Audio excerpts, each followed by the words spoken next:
റാന്നിയിൽ വെള്ളപ്പൊക്കമുണ്ടാകുമ്പോൾ ഏറ്റവും കൂടുതൽ ദുരിതം അനുഭവിക്കുന്നത് വീടുകളിൽ താമസിക്കുന്നവരാണ്.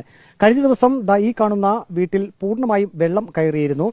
അതിനുശേഷം വെള്ളം ഇറങ്ങുന്ന ഒരു അവസ്ഥയിലേക്ക് കാര്യങ്ങളെത്തി. പക്ഷേ വീണ്ടും ഒരു ജാഗ്രതാ നിർദ്ദേശം ഇപ്പോൾ വന്നിട്ടുണ്ട്. ഏത് നിമിഷവും വെള്ളം കയറാമെന്നുള്ളത്. ഈ വീടിന്റെ തൊട്ട് സമീപത്ത് വരെ വെള്ളം കയറി തുടങ്ങിയിട്ടുണ്ട്.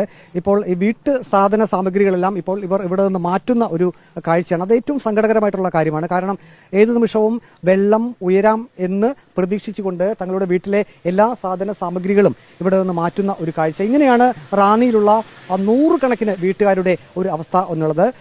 ഇപ്പോൾ നമുക്ക് വീട്ടുകാരെ എല്ലാം കുട്ടികളെയൊക്കെ കാണാൻ സാധിക്കും. കഴിഞ്ഞ ദിവസം ഈ വീടിനകത്തൊക്കെ വെള്ളമായിരുന്നു. വെള്ളം ഇറങ്ങിയപ്പോൾ അവർക്കൊരു ആശ്വാസമായിരുന്നു, ഇനി പ്രശ്നങ്ങളൊന്നും ഇല്ല എന്ന് കരുതി. പക്ഷേ ഒരു ദിവസത്തെ ഇടവേളയ്ക്ക് ശേഷം വീണ്ടും വെള്ളം ഉയരുമെന്നുള്ളൊരു മുന്നറിയിപ്പ് വന്നിരിക്കുന്നു. ഈ വീടിന്റെ മതിലിന് തൊട്ടപ്പുറത്ത് വരെ വെള്ളം എത്തിയിട്ടുണ്ട്. പമ്പാനദിയിൽ ക്രമാതീതമായി ജലനിരപ്പ് ഉയർന്ന് ആണ് ഈ ഭാഗത്തേക്കൊക്കെ വെള്ളം കയറുന്നത്. ഇപ്പോൾ നമ്മോടൊപ്പം ഡോക്ടർ ജോഷുവ മാർ നിക്കോദിമോസ്, അദ്ദേഹം ഓർത്തഡോക്സ് സഭ റാന്നി നിലയ്ക്കൽ ഭദ്രാസ അധിപനാണ്. സഭയുമായി ബന്ധപ്പെട്ട ഒരു ആളുടെ വീടാണ്. അദ്ദേഹം ഇത് അറിഞ്ഞുകൊണ്ട് ഇവിടേക്ക് എത്തിയതാണ്.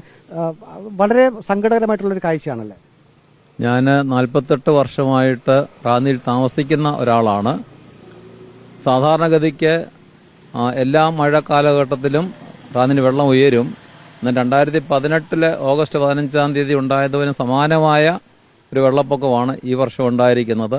ഒറ്റ ദിവസം കൊണ്ടാണ്, ശനിയാഴ്ച പകൽക്കാലം കൊണ്ടാണ് വെള്ളം ഉയർന്നത്. അതുകൊണ്ട് തന്നെ പ്രത്യേകിച്ചും വ്യാപാരശാലകൾക്ക് ലക്ഷക്കണക്കിന് രൂപയുടെ നഷ്ടം ഉണ്ടായിട്ടുണ്ട്. ഒരു സാധനങ്ങളുടെ എടുത്ത് മാറ്റാനുള്ള സമയം ലഭിച്ചില്ല.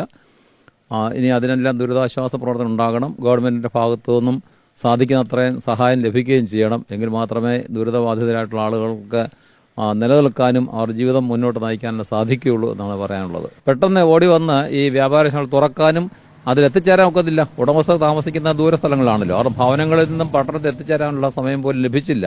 അതുകൊണ്ട് തന്നെ കടകൾക്കുള്ളിലേക്കെല്ലാം വെള്ളം കയറി വലിയ നഷ്ടമാണ് ഉണ്ടായിരിക്കുന്നത്. ഇപ്പോൾ ഈ വ്യാപാരികളുടെ നഷ്ടം നികത്തണം, അത് യഥാർത്ഥത്തിൽ ഏത് സർക്കാരാണെങ്കിലും അവരുടെ കടമയല്ലേ?